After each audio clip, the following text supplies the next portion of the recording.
सुशांत सिंह राजपूत की हत्या के बाद कई चीजें बाहर निकल के आई हैं। कुछ मैंने इंटरव्यूज पढ़े हैं, कुछ डायरेक्टली भी बात की है। तो उनके पिताजी का कहना है कि वो फिल्म इंडस्ट्री में हो रही टेंशन के करके बहुत ज्यादा परेशान थे। अभिषेक कपूर जिन्होंने उन्हें लॉन्च किया, उनके साथ हाल ही में एक फिल्म की है केदारनाथ। उनका कहना है कि it was a systematic dismantling of a fragile mind. Ankita जो उनकी लॉन्ग टर्म पार्टनर रह चुकी हैं, उनका कहना है कि वो सामाजिक रूप से की गई अपमान और बेइज्जती नहीं सहन कर पाया। तो अब मैं आपको बताऊंगी कि मूवी माफिया ने ना कि सिर्फ उनको बैन किया था, सिस्टमैटिक डिसमेंटलिंग, कैसे कतरा कतरा करके उनका दिमाग तोड़ा गया है, उनको मारा गया है। तो ब्लाइंड आइटम आप इसलिए लिखते हैं क्योंकि आप जब झूठ लिखना होता है, आप को के अगेंस्ट कोई लीगल एक्शन नहीं लिया सकता, क्योंकि आपका तो नाम ही नहीं लिखा, मगर उसकी जो डिस्क्रिप्शन होती है, जैसे मेरे बारे में लिखा जाएगा कि जिस लड़की के घुंघराले बाल हैं, जिसको नेशनल अवार्ड मिला हुआ है, साइकोटिक है, इस तरह से जो कि मनाली से डिस्क्रिप्शन पूरी दी जाएगी, मगर नाम नहीं लिखा जाएगा।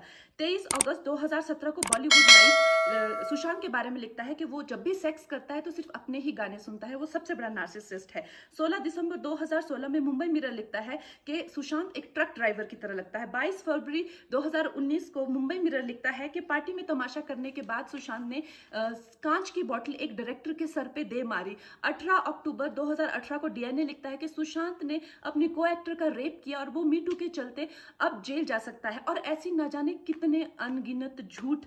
और ये जो बुद्धिजीवी जर्नलिस्ट हैं, ये जो चील कौए गिद्ध हैं जो मूवी माफिया के पाले हुए हैं, ये इसको मेंटल इमोशनल साइकोलॉजिकल लिंचिंग को जर्नलिज्म कहते हैं। मेरे बारे में आज तक जो भी कहा गया मैंने कुछ नहीं कहा, लेकिन जब एक स्वतंत्रता सेनानी के खिलाफ गंदगी लिखी गई, मैंने उस जर्नलिस्ट को कॉन्फ्रंट किया। आपको पता है उसी रात 4 सीनियर जर्नलिस्ट ने मेरे खिलाफ एक गिल्ड बनाई। ऐलान किया गया कि इसकी फिल्म को बैन किया जाए, फ्लॉप किया जाए।